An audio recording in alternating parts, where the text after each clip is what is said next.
banyak yang tidak tahu apa sih isi daripada Undang-Undang Cipta Kerja itu, gitu. Sehingga kalau orang tidak tahu kan ya namanya nggak ngerti, Bang. Cuman hanya mendengar sekilasan. Ya, tidak tahu substansinya yang ada di dalam seperti apa. Demo di mana gitu loh kan. Karena mereka tidak paham, Bang. Karena tidak paham. Sebetulnya yang saya sampaikan tadi bahwa Undang-Undang Cipta Kerja ini dibuat untuk memberikan kemudahan baik kepada para pengusaha maupun kepada para pekerja.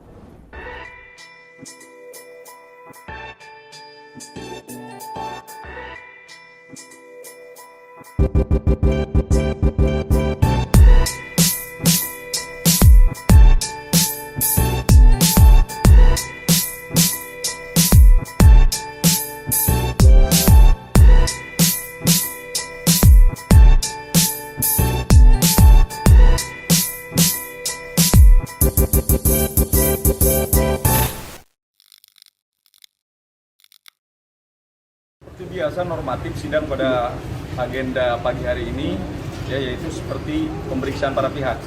Jadi alhamdulillah yang tadi disampaikan sama klien kita bahwa proses persidangan hari ini berjalan dengan lancar ya.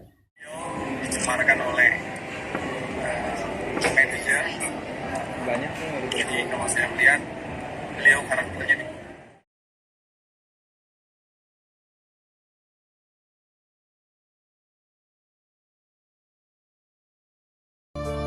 kan menjadi penawar lukamu, luka hati yang pernah engkau rasakan.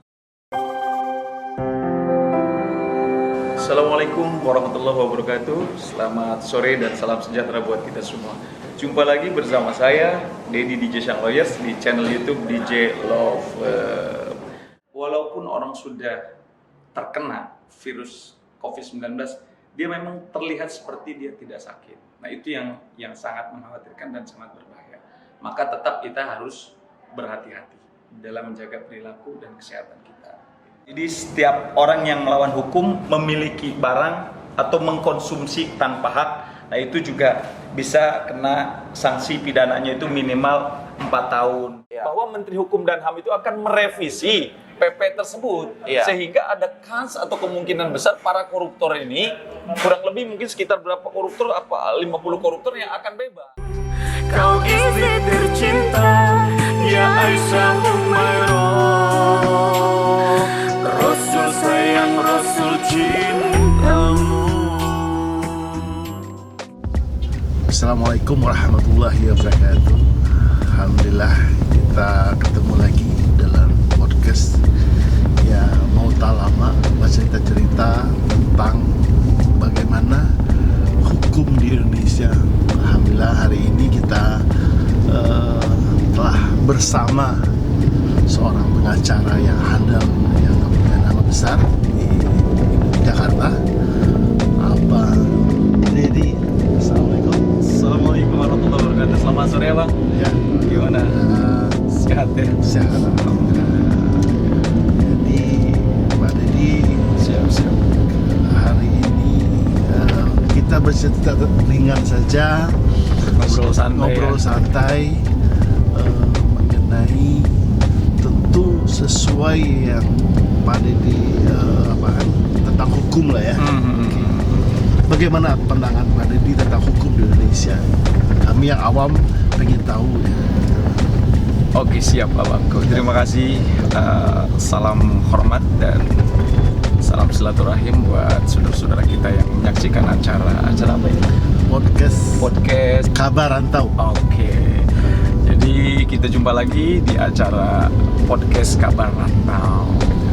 Oke, tadi ada beberapa pertanyaan terkait masalah proses penegakan hukum yang baik di negara kita seperti apa sih? Benar. Ya kan? Karena mungkin sekarang ini kan lagi rame ya, orang membahas tentang Undang-Undang Cipta Kerja atau Omnibus Law. Omnibus Law itu benar. Jadi gini, oke, saya akan coba bahas apa sih hukum itu. Hukum itu kan sebetulnya adalah dibuat untuk mengatur.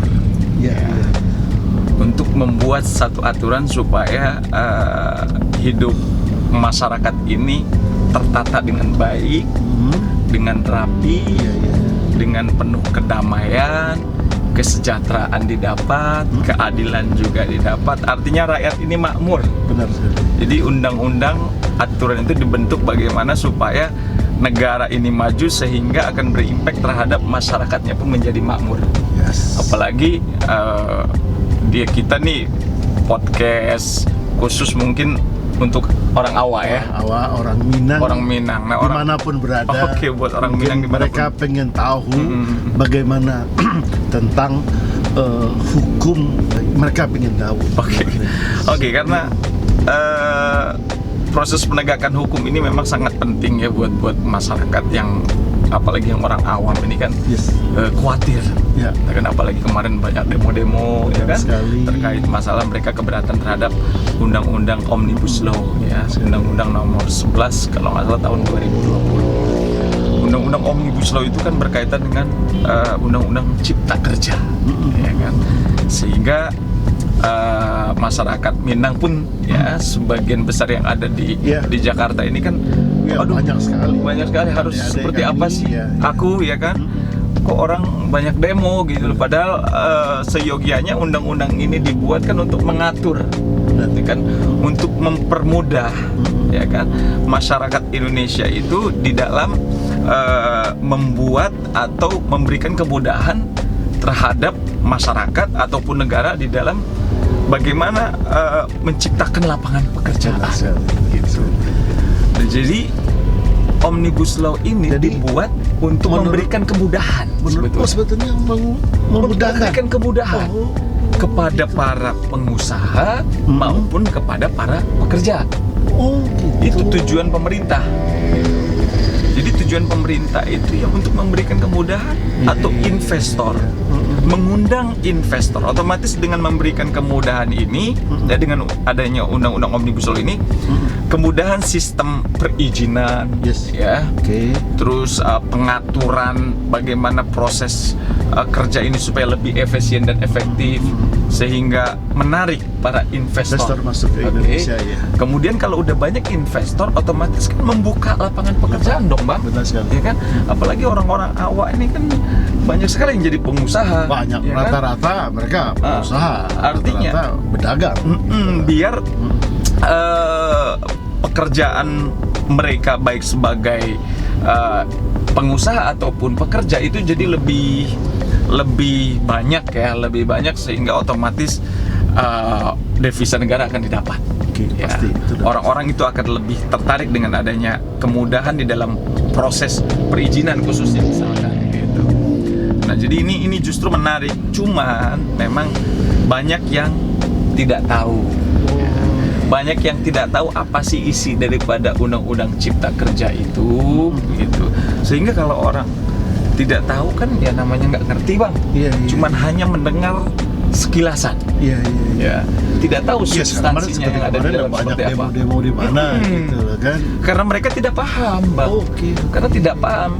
Sebetulnya yang saya sampaikan tadi bahwa undang-undang Cipta Kerja ini dibuat untuk memberikan kemudahan baik kepada para pengusaha maupun kepada para pekerja. Jadi sebetulnya untuk melindungi hak-hak yang tadi di pasal berapa ya yang benar-benar itu membantu karyawan itu sendiri. Apa sebenarnya bisa diterangkan ya? Oke, jadi gini, kan kita bisa lihat ya di dalam undang-undang Cipta Kerja ini mungkin biar dicatat juga buat para awak ya, para pemirsa. Itu undang-undang Cipta Kerja ini udah keluar, jadi undang-undang nomor 11 tahun 2020. Ingat tuh ya. Gitu. Kenapa sih undang-undang ini dibuat? Ini jelas di sini. Undang-undang ini dibuat untuk mewujudkan ya pembentukan pemerintah negara Indonesia yang mewujudkan masyarakat Indonesia yang sejahtera, yang saya sampaikan tadi.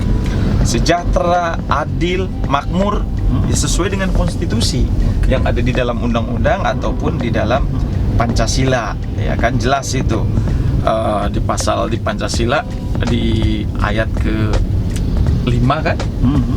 Jadi ya artinya nih supaya keadilan, ya kan keadilan nih bisa benar-benar dirasakan oleh masyarakat. Masyarakat. Karena tujuan hukum itu sendiri, Bang Malik ya, bahwa tujuan hukum itu yang pertama adalah kepastian Kepastian hukum. kepastian hukum. Benar Ya. sekali, ya. Kemudian yang kedua itu adalah keadilan. Keadilan. Jadi hukum ini harus adil, baik buat pengusaha maupun buat masyarakat yang ada di dalam satu negara, yaitu Iya. negara Indonesia, negara kita tercinta gitu kan. Kemudian kemanfaatan. Nah ini jadi saya yakin dengan dibentuknya Undang-Undang Cipta Kerja Omnibus Law ini pasti akan bermanfaat. Gitu. Tapi saya jadi prihatin ya, kemarin begitu dahsyat dan besarnya Betul. demo di mana-mana itu. Jadi intinya mereka belum mengetahui apa belum paham. Belum paham. Oh gitu. Karena memang saya juga bukan mau menyalahkan pemerintah dalam hal ini, karena pemerintah ini kenapa seperti terlihat terburu-buru ya di dalam membuat undang-undang, mengesahkan undang-undang ini. Sebetulnya itu pun tidak buru-buru pemerintah, karena undang-undang ini dibuat sudah Ya, 1 tahun yang lalu. Infonya itu disahkannya itu malam-malam. Ya, Informasi seperti begitu, kan. betul. Ya, orang Minang terutama sangat terkejut gitu loh kan gitu. Iya, kalau masalah kok disahkannya malam-malam Iya, gitu iya. kan. Karena anggota DPR ini kan juga punya kesibukan yang luar biasa nih ya. Sekarang di nuansa pandemi sekarang ini kan pemerintah ini lagi agak gimana, konsentrasi terpecah ya. Baik dari sisi eksekutifnya, legislatifnya maupun yudikatifnya. Jadi kita ini memang agak terkendala. Jadi bagaimana kita memanfaatkan waktu seefisien mungkin ya. Jadi tidak bisa juga harus kita fokus siang gitu loh. Jadi kita nih kerja ini kalau udah totalitas nggak siang nggak malam gitu loh. Siang malam. Malam pun karena besok paginya harus mengejar lagi kan pekerjaan yang lain. Apalagi di nuansa pandemi ini kan kita harus jaga jarak juga ya kan. Harus menggunakan masker gitu. Jadi ya itu yang menjadi salah satu mungkin ya dalam hal ini pemerintah kenapa akhirnya malam pun harus disahkan gitu. Nah, balik lagi bahwa di dalam pasal 3 nih jelas nih Bang Ali ya, Undang-Undang Cipta Kerja gitu. Jadi undang-undang ini bertujuan untuk menciptakan nih ya, karena ini baru keluar nih undang-undangnya nih, untuk menciptakan dan meningkatkan lapangan kerja, jelas ya, dengan memberikan kemudahan, perlindungan dan pemberdayaan terhadap koperasi dan UMKM khususnya ini. Jadi untuk apa ya, untuk masyarakat yang bawah itu terbantu sekali dengan undang-undang Cipta Kerja ini gitu loh. UMKM gitu kan, usaha menengah gitu kan. Jadi ini sangat terbantu, serta industri dan perdagangan nasional umumnya sebagai upaya untuk dapat menyerap tenaga kerja Indonesia yang seluas-luasnya, tetap memperhatikan keseimbangan dan kemajuan antar daerah dalam kesatuan ekonomi nasional yaitu negara kita. Tapi tadi saya ada pertanyaan, mungkin saya bisa mewakili pemirsa ya. Siap. Ada informasi bahwasanya sampai pesangon nggak dibayar dengan adanya undang-undang ini, benar nggak sih? Salah itu Bang Ali. Salah. Pesangon ada tetap. Oh ada. Ada gitu. Ada lagi kemarin katanya itu, dari TKI tenaga kerja dari luar, tenaga TKA diperbanyak masuk ke Indonesia gitu loh. Nah yang kita dipinggirkan itu benar nggak sih kayak gitu? Balik lagi Bang Ali, bahwa saya sampaikan tadi, undang-undang ini dibentuk supaya bagaimana mengundang nih negara ini, dalam hal ini pemerintah ini mengundang supaya investor itu tertarik untuk masuk ke Indonesia.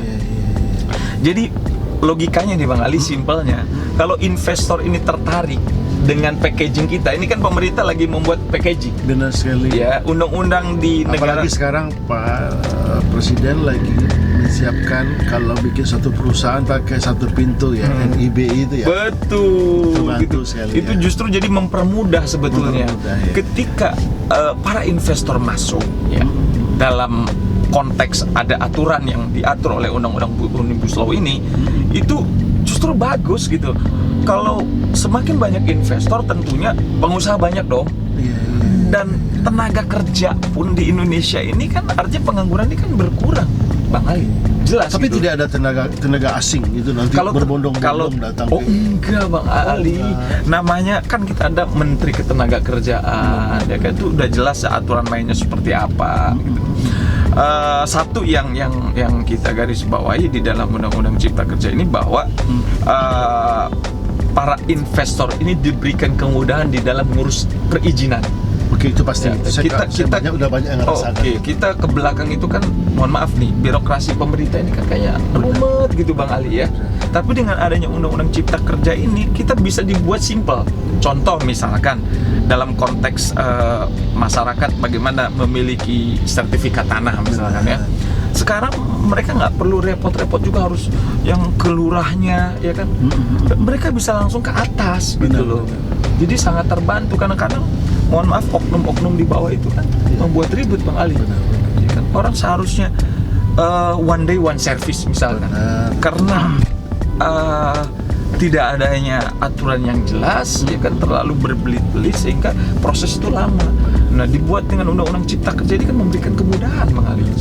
Jadi kalau menurut saya pemerintah sangat tepat dengan mengeluarkan Omnibus Law atau karena menggabungkan gini Bang Ali, logikanya ya kita naik kita nih sekeluarga nih atau kita satu kantor mau outing misalkan ya, mau liburan, masing-masing bawa mobil kan, karena udah pada rumah tangga gitu.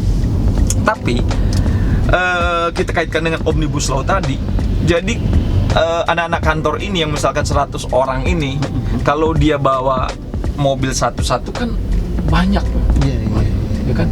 Kita komunikasinya juga susah. Tapi kalau kita gabungkan dalam satu bis untuk 100 orang, kan lebih mudah komunikasinya gitu. Tinggal kita teriak, "Hai abangku, hai Dinda," ya kan. Tapi kalau satu mobil kan susah, harus via telepon dulu, belum mobilnya mogok, belum bensinnya. Kalau bis kan enak. Namanya Omnibus Law, menggabungkan undang-undang yang berbenturan menjadi satu gitu. Jadi saya yakin lah kebijakan yang dibuat pemerintah udah cukup tepat ya untuk memberikan kemudahan terhadap masyarakat sehingga kepastian dan keadilan akan sangat dirasakan oleh masyarakat. Ya, harapan semua masyarakat Indonesia khususnya orang Minang ya berharap yang kami sangka-sangka akan kira-kira itu tidak akan terjadi. Ya jujur selama ini demo-demo di sana sini bermunculan, was-was, outsourcing akan diperbanyak lah, yang dilegalkan segala macam gitu kan. Jadi ini tidak seperti begitu. Tidak Bang Ali. Jadi ini wajar lah. Ini kan kaget aja. Kaget. Jadi ada undang-undang baru, kaget lah karena tentunya harus adaptasi, ya kan. Ini udah biasa lah, wajar. Ini dinamika di dalam berbangsa dan bernegara. Yang penting baik masyarakat yang demo maupun pemerintah sikapi secara positif.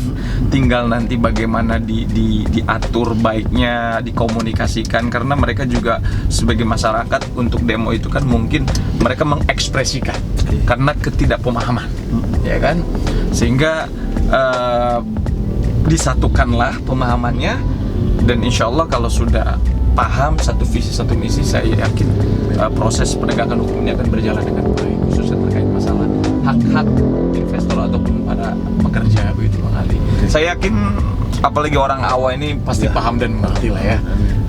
Kalau orang Minang kalau diterangin apa adanya, tidak ada maksud inti-inti yang aneh-aneh, insya Allah saya yakin mereka akan terima. Amin. Jadi ini oke. Jadi mengenai Omnibus Law, alhamdulillah udah terpecahan, tadi udah diterangkan sama Pak Dedi.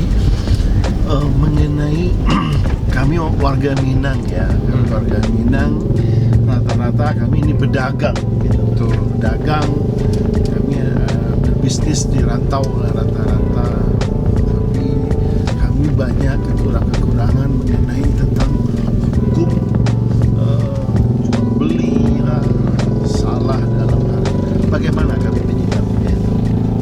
Oke, memang ini sangat penting buat masyarakat ya, umumnya masyarakat Indonesia dan khususnya buat masyarakat Minang ya. Itu karena banyak sekali masyarakat Minang ini menjadi pekerja di kota besar ya. Termasuk pekerja, tapi paling banyak itu mereka adalah usaha berdagang. Oke, jadi pengusaha ya, berdagang. Nah, di sini yang mungkin harus diperhatikan bahwa ketika melakukan apa atau melakukan perbuatan hukum yang dalam hal ini misalkan Bang Ali nih saya kasih contoh, Iya. Bang Ali berbisnis dengan saya. Oke. Ya kita harus jelas perjanjiannya seperti apa, Oke. harus tertulis dengan rapi. Ya. Nah, bagaimana hukum perjanjiannya? Ya Pak Ali dengan saya ketika kita akad dalam satu bisnis, ya Yes. kan jual beli harus kita tuangkan tuh. Oh, Ya, gitu. ada saya harus sampaikan syarat sahnya perjanjian. Iya. Ya di dalam pasal 1320 ya, Kitab Undang Hukum Perdata. Iya. Apa aja sih syarat sahnya perjanjian? Adanya kedua belah pihak.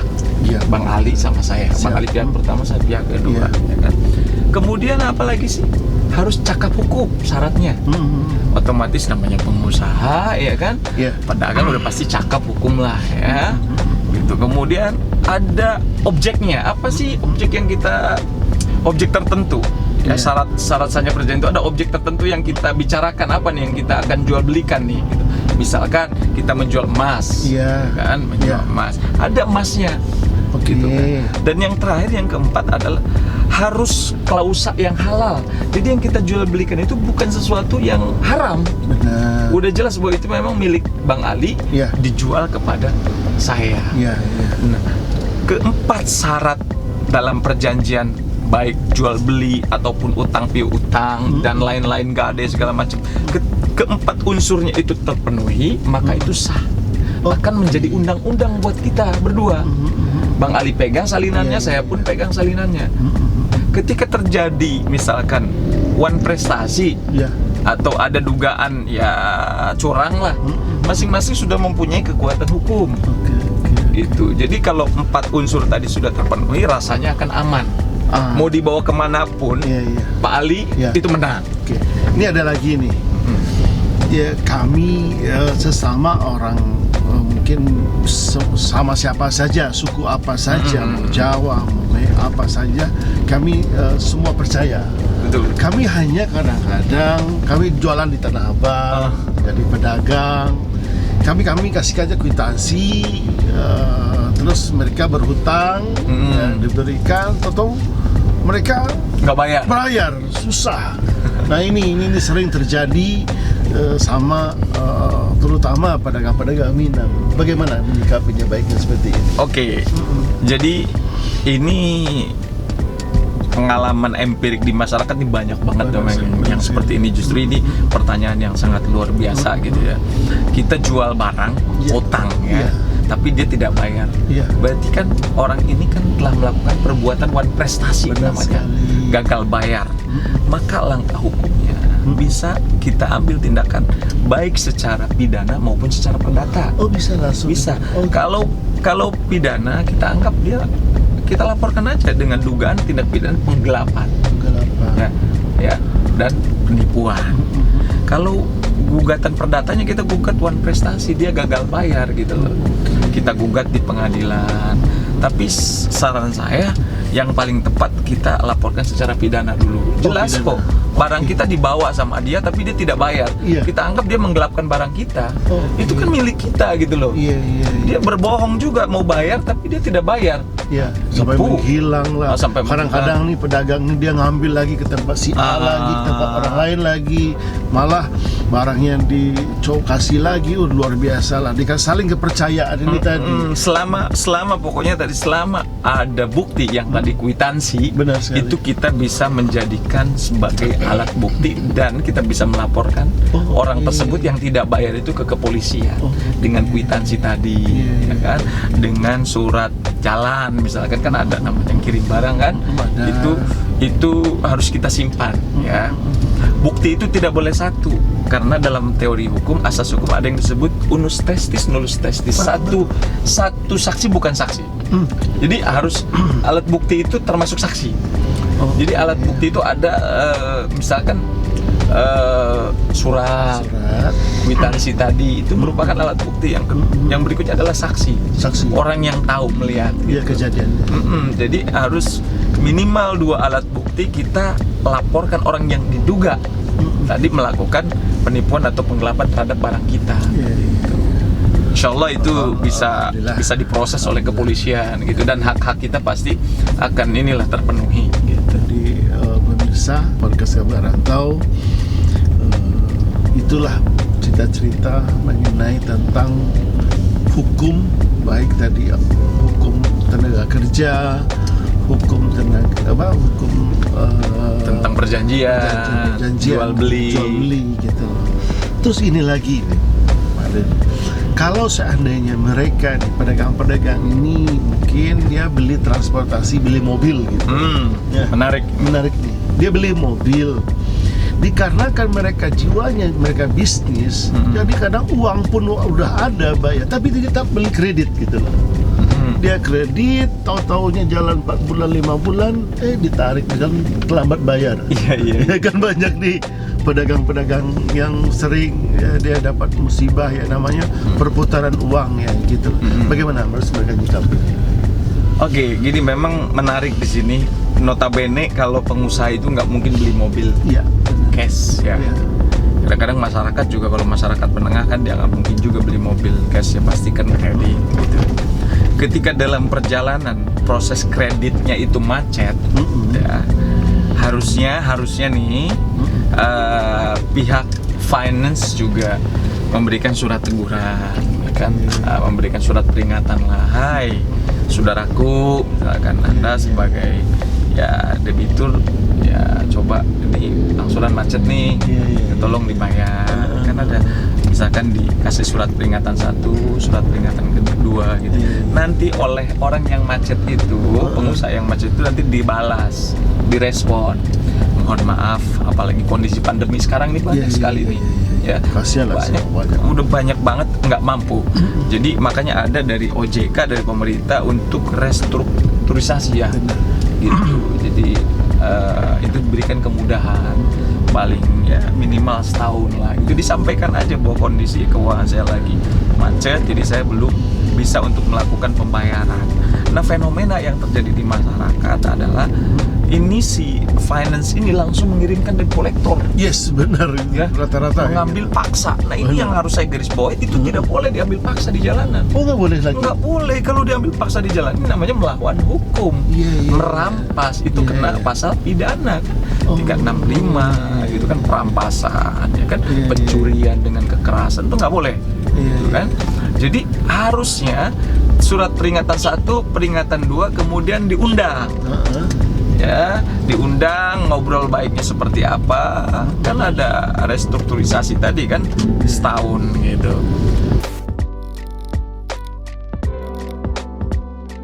Alhamdulillah, Bang Deddy, tadi kita udah keliling-keliling on the road sekitar Bintaro Raya ya. Sampai kemana-mana kita. Jadi kita bincang malam ya. Bincang malam. Bincang malam. Jadi tadi kita saking udah muter-muternya, kita tambah lagi di sini. Di sini menyambung pembicaraan kita yang tadi. Siap. Bagaimana tadi tanggapan Bang Deddy mengenai yang tadi, mengenai seorang yang punya kendaraan. Kita ulang lagi nggak apa-apa ya yang tadi. Siap. Dia punya kendaraan kredit gitu loh kan. Dia mau beli cash, tanggung dulu lah gitu kan, dia langsung kredit gitu loh. Memang sebagian dari mereka sudah menghilangkan riba ya, tapi masih ada 1-2 yang masih melakukan itu. Bagaimana tanggapannya? Oke, baik, brotherku. Jadi ini memang fenomena yang terjadi di masyarakat ya. Iya. Pemahaman hukum ini memang harus kita sampaikan. Benar bahwa sekali, apalagi nuansa pandemi ini ya, orang tentunya kreditnya pasti macet. Ya, pasti. Hampir Dikarenakan kegiatan usahanya. most of benar them sekali, ya benar. di lapangan itu hampir rata-rata macet. Maka alhamdulillah pemerintah memberikan keringanan dan kemudahan untuk restrukturisasi ya, relaksasi. paling tidak relaksasi selama 1 tahun lah ya, memberikan kesempatan untuk bernafas gitu.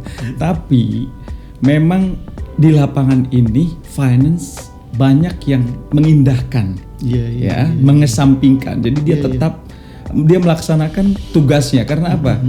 Dia berpikir bahwa debitur ini macet gitu loh. Debitur macet, sudah dikirimkan peringatan 1 dicuekin, peringatan 2 dicuekin, akhirnya dia mengirimkan debt collector. Ya, itu yang terjadi ini sekarang. pengalaman di lapangan ya, mengirimkan debt collector. Tiba-tiba nih pengusaha yang tadi macet nih, atau para pedagang ini kan mereka tetap melaksanakan aktivitas. Benar Tentunya sekali. mobil yang macet itu masih dipakai atau motornya masih dipakai. Ya. Di tengah jalan kan dicegat. Benar sekali. Nah ini yang harus tahu masyarakat bahwa tindakan yang dilakukan oleh para debt collector itu jelas melawan hukum. Oh, melawan hukum. Ya, itu? dan tidak dibenarkan. Oh. Ya kan? Karena apa? Kredit dengan perampasan itu adalah dua hal yang berbeda. Peristiwa hukumnya berbeda. Oh. Misalkan contoh, masalah kredit itu kan masalah perjanjian. Ya. Jelas. Benar. Ada diatur di dalam undang-undangnya ya. Misalkan perjanjian dengan finance itu dengan leasing itu, debitur dengan kreditur itu diatur di dalam undang-undang fidusia. Iya. Undang-undang nomor 42 tahun 99. Nomor 42 tahun 99. Ada memang di dalam pasal 14 ayat 3 ya. Di dalam 14 ayat 3 itu jika mereka memang melakukan kesepakatan dalam artian membuat satu perjanjian kredit antara debitur dengan kreditur, itu ketika didaftarkan ya, didaftarkan untuk melindungi benda kepemilikannya itu yang dialihkan kepada si kreditur, itu diatur di dalam pasal tersebut itu kalau memang didaftarkan jaminan fidusianya itu ketika uang prestasi atau gagal bayar tadi, memang mereka punya hak eksekutorial.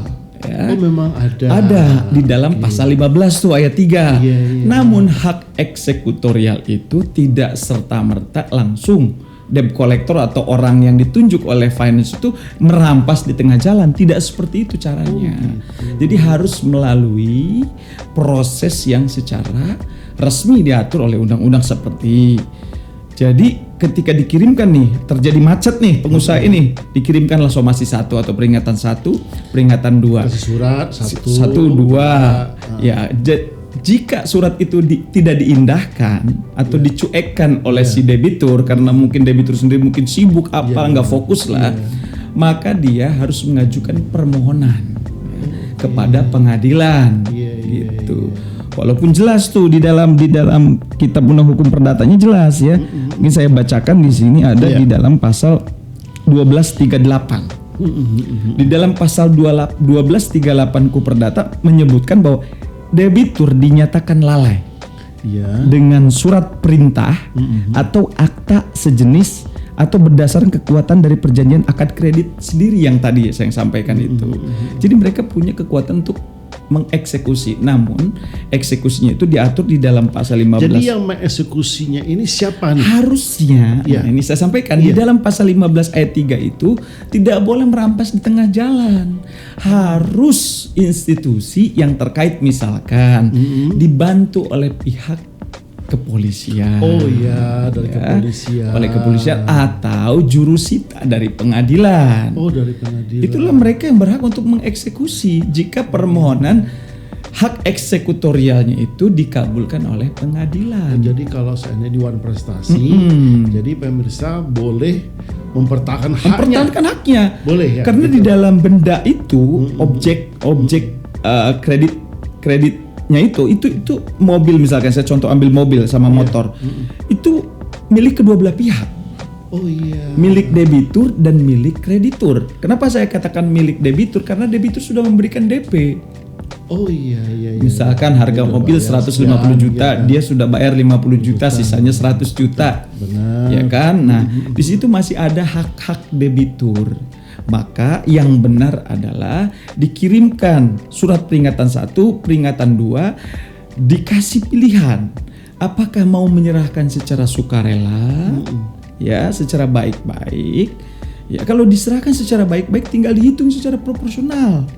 Misalkan kredit 3 tahun, sudah 2 tahun, tinggal 1 tahun lagi, dihitung sisa berapa. Mobil dijual misalkan, ya, dijual misalkan 200 juta, ya, tinggal sisa hutangnya berapa? Sisa hutang 100 juta kan masih ada sisa. Tidak pernah terjadi. Dibalikin. Nah, itulah fenomena yang terjadi di masyarakat. Malah diambil begitu saja, malah kadang-kadang pas diambil harus yang punya mobil pun harus bayar lagi gitu loh kan. Kadang-kadang biaya sitaan segala macam. Apa namanya kayak uang jaminan lah uang ceritanya jaminan, lah bahasanya iya, begitulah. betul.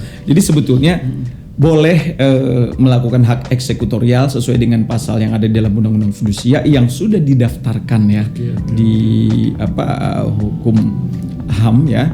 Di Kumham kalau memang sudah didaftarkan itu sah mereka, namun dengan proses yang benar, mengajukan permohonan kepada pengadilan untuk mengeksekusi.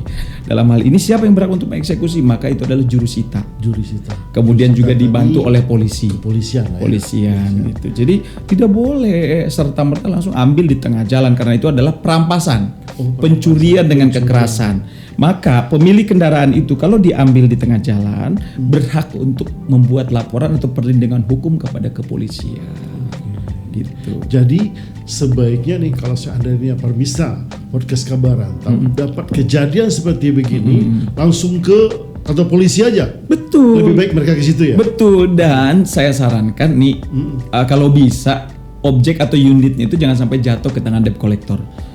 Pertahankan semaksimal mungkin karena kalau sudah jatuh ke pihak ketiga debt collector maka ya nggak ada tuh mobil gitu loh.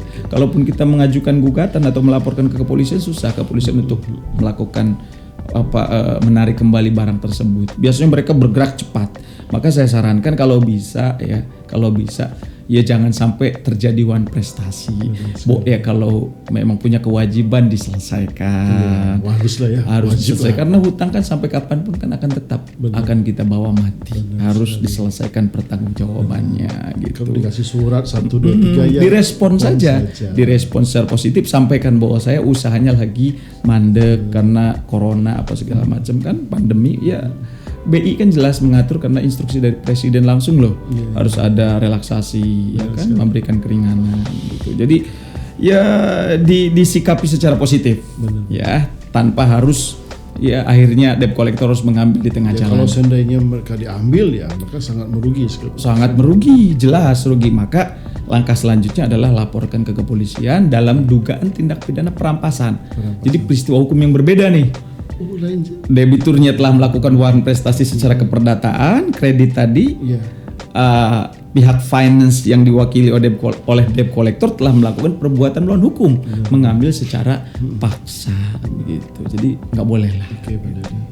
Saya rasa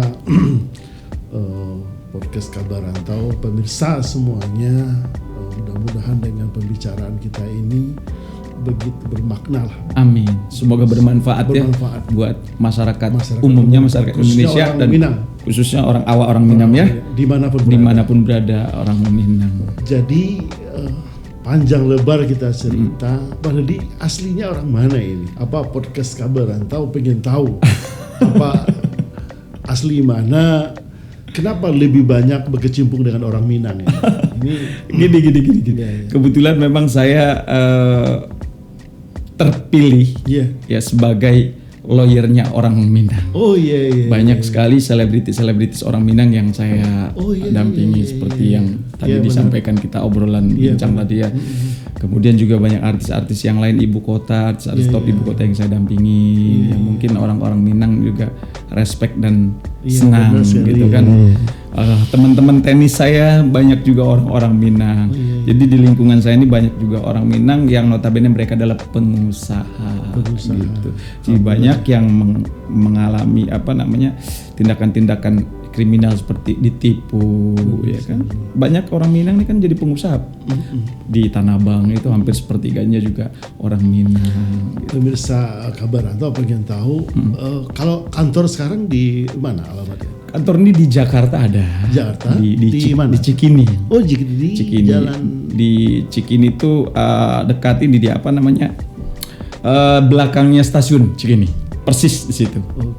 Ada khusus untuk perkantoran kita di situ. Kemudian juga di Sarina, cuma Sarina kan lagi direnovasi. Dan kalau di sini saya di BSD. Di BSD itu kita ada di Mall WTC. Dan juga ada di arah Ciater.